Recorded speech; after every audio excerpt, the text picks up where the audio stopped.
בוקר טוב, היום יום שישי, כ' בתמוז, תשע"ד. אני מתכבד לפתוח את ישיבתה ה-62 של הממשלה. ראש הממשלה יפתח בדברים. בבקשה, אדוני ראש הממשלה. בוקר טוב. זה היום העשירי שישראל נתונה למתקפת טרור על עריה ואזרחיה. צה"ל פועל נגד החמאס וארגוני הטרור ברצועת עזה, בים, באוויר ועכשיו גם ביבשה. אמש כוחותינו התחילו בפעולה קרקעית כדי לפגוע במנהרות טרור שחודרות מרצועת עזה לשטחה של ישראל.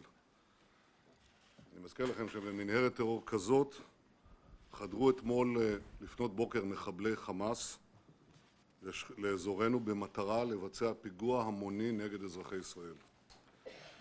צה"ל סיכל כמה פעם את פעולת הטרור הזאת בהצלחה.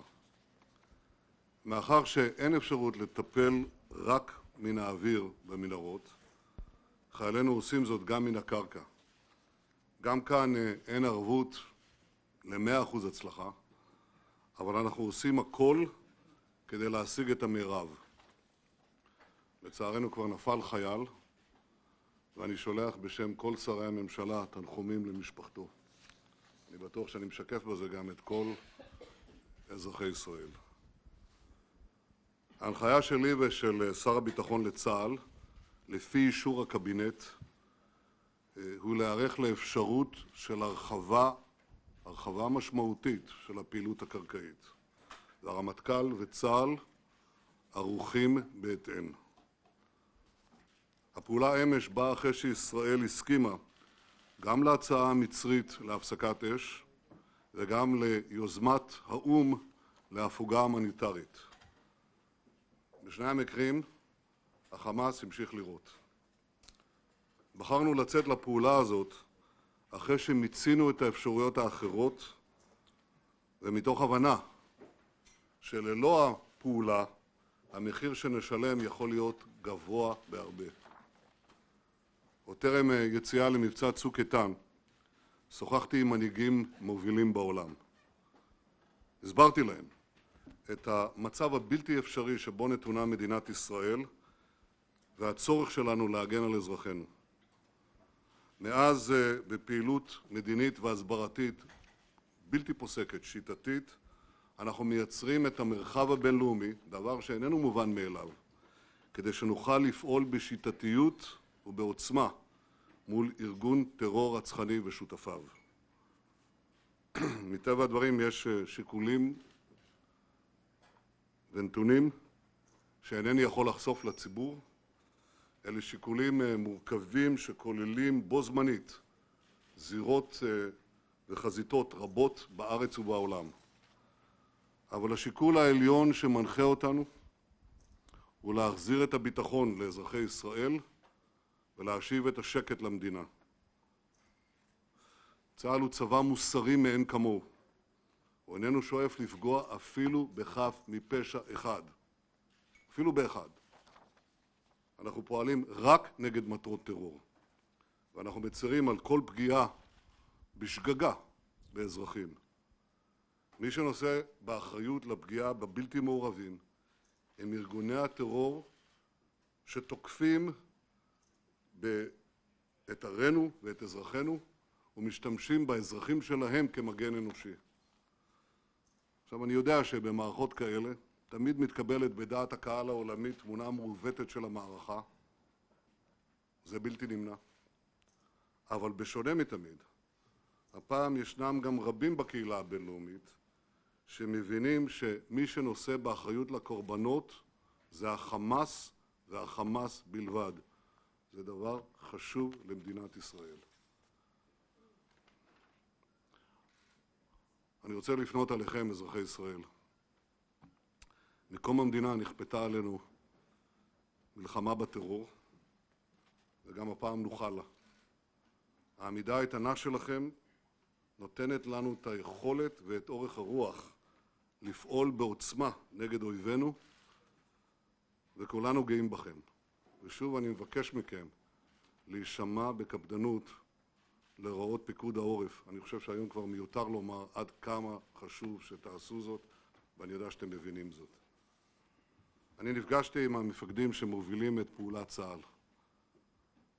מפקדים מרשימים בצורה בלתי רגילה, אמיצים, נחושים, חדורי אמונה וחדורי ערכים.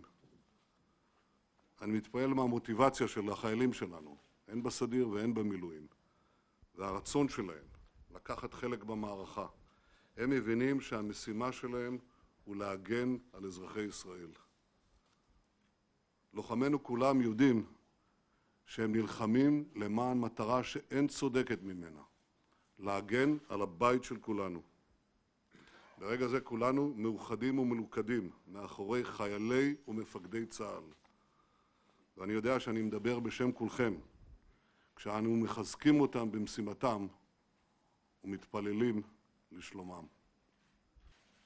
בפתח דבריי אני מבקש למסור את תנחומיי למשפחתו של הלוחם סמל ראשון איתן ברק, זכרו לברכה, מהרצליה, שנפל הלילה בפעילות בצפון רצועת עזה, ולאחל החלמה לפצועים.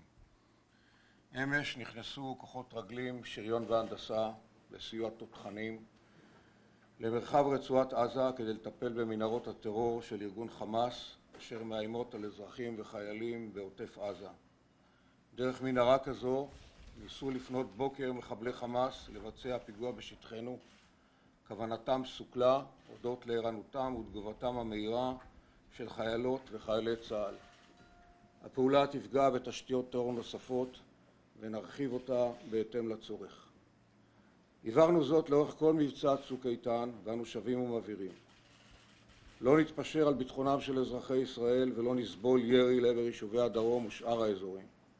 חמאס משלם כבר מחיר כבד מאוד על מעשיו וישלם מחיר כבד עוד יותר עד אשר יפסיק את האש. מי שינסה לשבש את חיינו, דמו בראשו.